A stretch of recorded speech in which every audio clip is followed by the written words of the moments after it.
So yeah, it was after my freshman year of college. And so it was the summer I was turning 19. And this was back in the early 90s, 1994. My dad was turning 50. So we were celebrating with a hot air balloon ride. And where I live, I mentioned it was desert. So it can get really hot there, especially second half of July is usually the dead of summer, dead heat. So it's like over 100, in the hundreds, which these days has been common, but in larger areas, but that was a definite thing that we would typically face in July. And so it was like 107 degrees that day, and we almost didn't go up, but we did. The air started cooling down enough in the evening. We delayed it a bit, and then we ended up going up and made for an extra hot ride for sure. But it was a beautiful ride. And then something went terribly wrong when we came into land.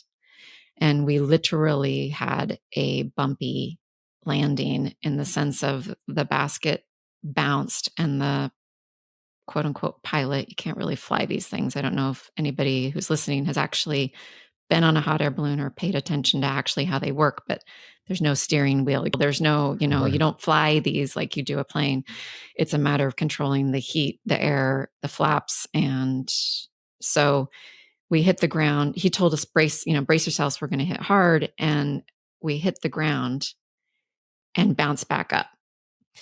And then we're like, okay, he's like, okay, we really got to hold on tight and we're going to do this again. And my dad directed each of us to corners, but there weren't enough corners, not for the amount of people in the balloon, me, my mom, my dad, my brother, his wife, and then the pilot was in the center. My dad, I remember seeing him hold on to the side of the basket, and we went in for another attempt and we hit the ground hard again, and the basket tipped fully on its side that time. And my dad rolled out, and the basket got carried back up in the air again.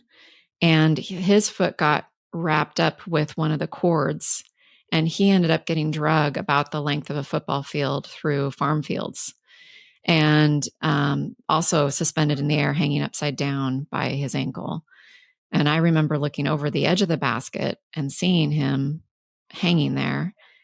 And I was immediately went into complete hysterics and would crouch down and just was freaked out. But I remember peeking over the edge. Somehow we got down. I do not remember the details of how the heck we actually got down and climbing out or anything. I just remember racing over to him, and I was still in hysterics. And he looked up at me and saw me, his little girl, completely freaked out. And he was conscious. He was not moving. But he looked at me and he said, "You should see the other guy."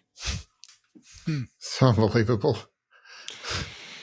So that was a crash landing. That was my crucible. What happened as a result is that my dad had a broken neck and was paralyzed. My mom turned to alcohol to cope, and that increased over time. Eventually, a couple decades later, she passed away due to alcoholism. And my coping mechanism was to amp up that hard work,